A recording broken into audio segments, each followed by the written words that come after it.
Friends, it is our very last day of school, June 9th, 2020. I can't believe we've made it this far. I'm so proud of you guys and all that you've gotten done this year, and I can't wait to hopefully celebrate with you sometime later this summer.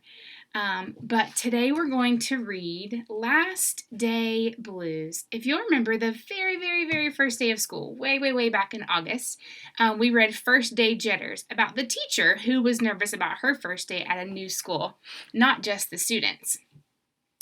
And we talked about how jitters sometimes make you nervous. This book talks about blues. It's not talking about the color blue, but if you say, I'm feeling blue today, it might mean that you're sad. So it's last day blues. They're sad that it's the last day. And we're going to see, this is the same teacher in the same class as First Day Jitters, and we're going to see how they help cure the last day blues. On the Monday morning before the Friday that was the last day of school, Miss Hartwell took attendance. She sighed as she called out the last name. I'm going to miss all of you, she said. The kids nodded in agreement. I'm going to miss my friends, said Shannon. I'm going to miss Daisy, said Dan. Is Daisy a person? Oh, Daisy's a snake. I'm going to miss chocolate milk and pizza for lunch, said Joe. Everyone felt a little blue, a little sad thinking about the last day of school. Even Daisy. That afternoon during recess, the students talked as they hung on the jungle gym. Miss Hartwell said she's going to miss us, said Alexandra, swinging from the monkey bars. We should get a present to cheer her up, said Eddie, hanging upside down by his knees. But what could they get her? I could give her the rest of my sandwich. It's my mom's bologna special, said Josh. Or a coffee cup. Or a new pen, the kind with feathers on the top and beads. The students thought and thought, but couldn't come up with one single idea that they all agreed on. We'll think of something tomorrow, Eddie told everyone as they lined up at the water fountain. That sandwich looks disgusting. And does he look like he's following directions at the water fountain? On the Tuesday before the Friday that was the last day of school, Miss Hartwell read the final page of their last read-aloud book, like Dr. Dolittle or Hotel for Dogs. I'm going to miss circle time, said Mrs. Hartwell. I'm going to miss science, said Emily. I'm going to miss seeing Mrs. Hartwell wear her safety goggles during science, said Jack as he giggled. And so before they got too sad, Mrs. Hartwell put on her safety goggles one last time, just for fun. Look, you can see all the kids' reflection in her goggles.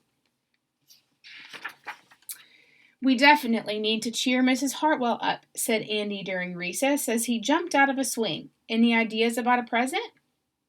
Nope, everybody answered back.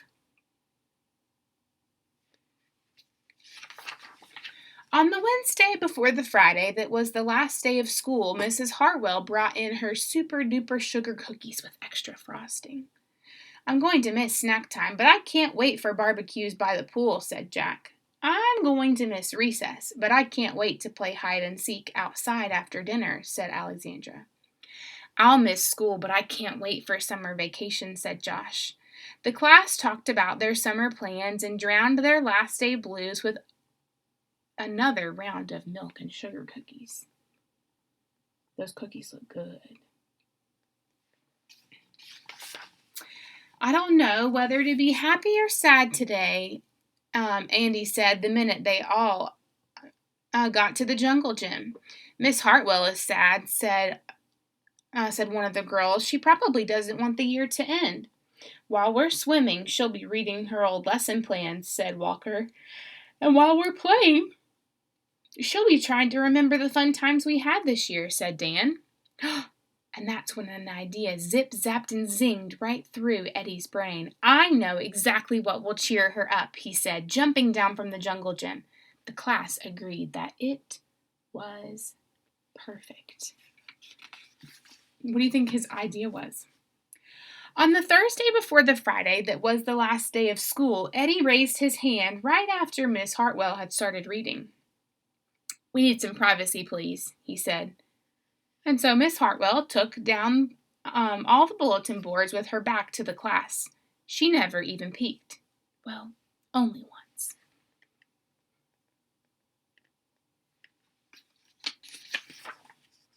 On the morning of the Friday, that was the last day of school, the students dashed into the classroom. They snapped open the shades for the very last time. They did their chores for the very last time. They fed Daisy for the very last time. And as soon as the bell rang, they couldn't wait for Miss Hartwell to see her present for the very first time.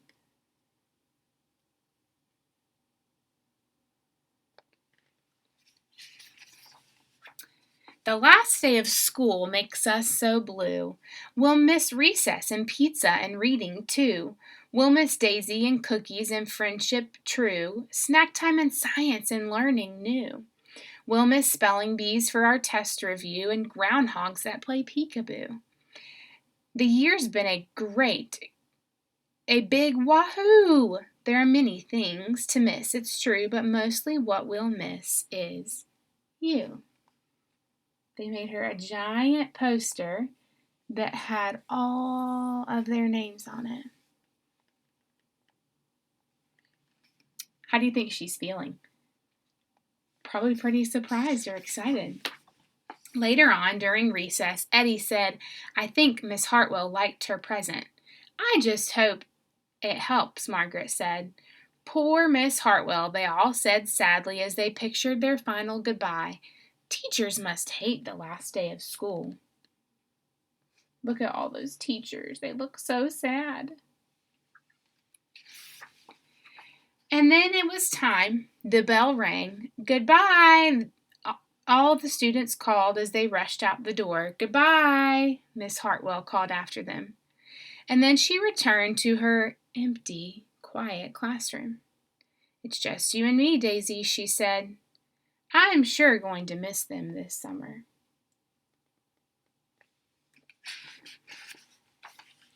But I can't wait for vacation.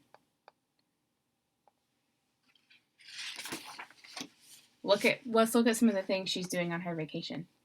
She's in a boat. She's at the beach. She's taking a nap on a hammock. She brought her dog with her. Looks like a pretty good summer vacation, doesn't it? My favorite part about this book is when the kids give Miss Hartwell the poster. And the last line of the poster says, "There's many things to miss, it's true, but mostly what we'll miss is you." And there's many things that I'm going to miss about school. I'm going to miss reading books with you and getting to talk to you on Zoom and having lunch together. But the thing that I'm going to miss the most over the summer is seeing you. I hope that when we go back to school in the fall and you're in second grade, that you'll come by my classroom to come and see me every once in a while, because I will miss you guys so, so much. You are the best class, and I'm definitely going to miss you. But I want you to know that I cannot wait to see all that you're going to do in second grade next year. I know you guys are going to love it and you're going to have an awesome year, but I'm going to miss you so, so much. I'm so proud of you guys and all that you've done this year in first grade, and I can't wait to see all the amazing things that you do with your lives. I will always be here for you if you ever need anything, I'll always be loving you and missing you as my very first and my favorite first grade class. I love you guys and I'm so proud of you, and I hope that you have a great final and last day of school.